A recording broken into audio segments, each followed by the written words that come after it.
What is up, everyone? Welcome back to another video on Growth Vertical. Today we're going to be talking about what is lead generation. We're going to be answering that question, and you've probably come across lead generation before. It's actually pretty synonymous with the B2B industry. When you come across that phrase lead generation, you're probably talking about B2B marketing specifically. It's quite popular in that area, right? So you probably work with businesses that try to service businesses, maybe even like real estate to some degree, because you got to generate a lead of some interest, right? Of people who want to buy and sell houses, even, or even if you've got an affiliation with other partner businesses, etc. You want to be generating leads. Now we're going to cover that in a minute, but I had a few notes and I thought let's just talk a bit about it, especially being in the B2B industry and what it actually means and what are some of the terms, right, in lead generation. And if you're going to be using that approach as part of your business, or if you're helping a business grow, you're helping market a business, this would be actually useful for you. So yeah, we're going to be talking about lead generation, and we're going to sort of treat this like a jargon buster session as well. So it's going to be pretty short. Right, so before we get into it, if you're new here, I'm Neil Patel and I'm a growth marketer based in the UK. And on this channel, we actually break down growth marketing, personal growth, so that we can better growth hack ourselves, our careers, or businesses that we actually work with or work in. Yeah, so let's get into it now. Right, so in order to kick this off, in my notes, I've actually come across, I've got a few things down, sip a bit of my tea, but we really want to talk about something, the different stages, right? So in lead generation, what we're essentially saying is we're talking about generating a lead. A lead is a potential interest, a person that's interested, or a person that fits, right, the profile in which you could sell them your product or service. So for example, I'm going to go through these in stages, right? But I just want you to keep that in mind. Lead generation is essentially generating a series of number of people, right? Adding them to a specific list, let's say, getting people onto this list of people who you think would be interested in buying your products or services. So if you're a SaaS business and you're trying to sell them a SaaS product, let's say it's B2B accounting software, for example, for small business, then you could technically say, okay, well, a lead is someone that's actually generally interested in that topic of area, right? And the reason why I'm saying in that topic of area is because there are other phases of lead generation in which you're able to say, okay, well, this person is definitely interested in my particular product or a product like ours in the market.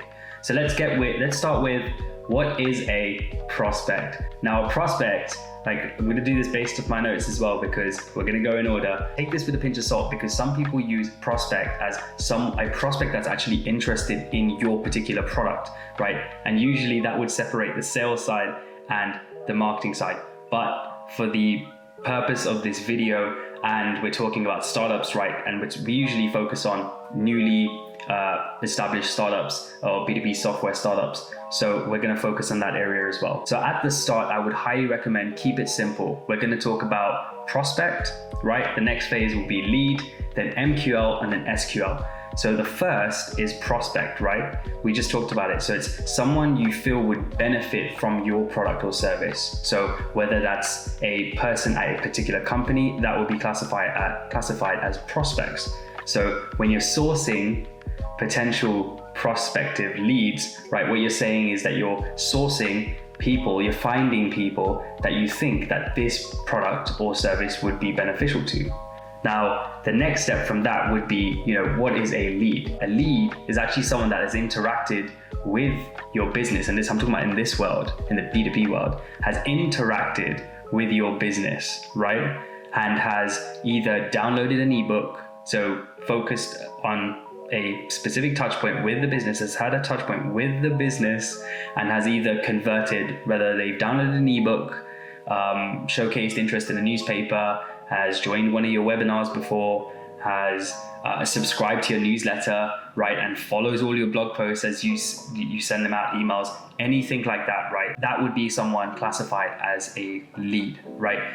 The reason why I say only a lead just yet, not a prospect, it's the second part of that. It's because a prospect would be someone that you think would fit the criteria or something. Talking about the marketing side, right? So lead generation terms, the lead will be they've probably taken some form of action, but you haven't absolutely qualified them to say that they fit your profile. You haven't assessed them whether they fit your target profile, which brings us to the next step known as an MQL. So what is an MQL? An MQL is a marketing qualified lead, right? So in the B2B world, when someone's marketing qualified, there are two ways you can really think about this. The basic way, because we're going to keep it simple, stupid, we are going to say that a MQL essentially is marketing qualified. So someone who fits your target criteria. This could be your demographic criteria that you've established, your technographic data that you've established or profile that you've created, or even your firmographic, right? So they fit into a certain company size,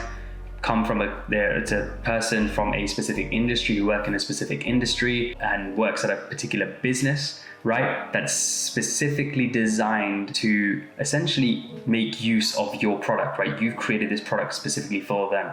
So they fit within that criteria.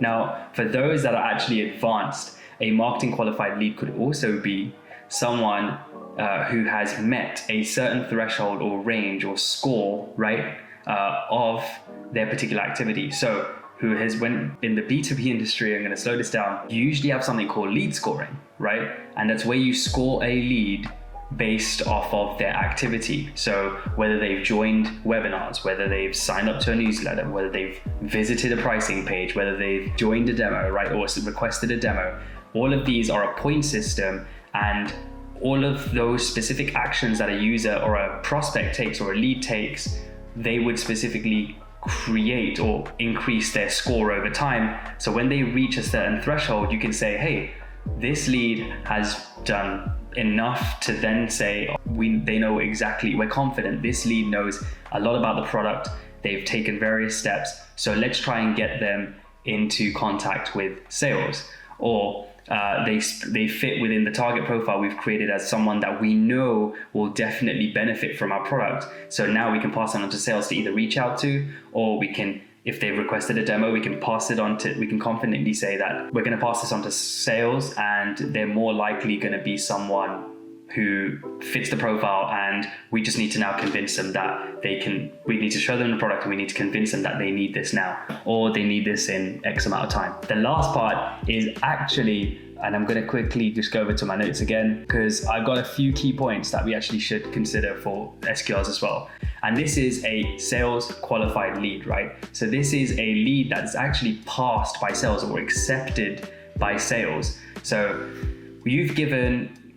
let's say you're a B2B business and you have an analytic solution, right? You have specifically passed on this lead that's been generated through the website. Either someone's come to your website and requested a demo, now that's your marketing and they fit your target profile, or the advanced way, they've met a certain score or a certain threshold that you've deemed to say, okay, if this person meets this score, they become a marketing qualified lead. Sales will then look at this lead when you pass this on to them, and they will say either we're going to accept them or not, or they could have either given them a demo, and during that demo, they've run their BANT approach. So for example, let's cover this. So their BANT approach, which could be like budget, authority, need, or is it timing? That's it. Budget, authority, need, or timing. And they've satisfied the criteria that you've set for the budget, authority, need, or timing. We can go over what BANT is in a different video,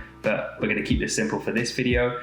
And yeah, so sales have clarified that lead has, of course, seen a demo now. They've given a demo to that lead, but also they've also qualified them and said, okay, these guys definitely do need us. They're experiencing a pain point that we can satisfy right now, and they're ready for it. So there'll be a sales qualified lead. They'll come out that process as a sales qualified lead. So I really wanted to I was making some notes the other day. I really wanted to sort of pass this by everyone, or sort of ensure that everyone actually learns about this. It's really important, especially if you're getting into marketing in the B2B world, or if you're starting out with marketing in your B2B startup.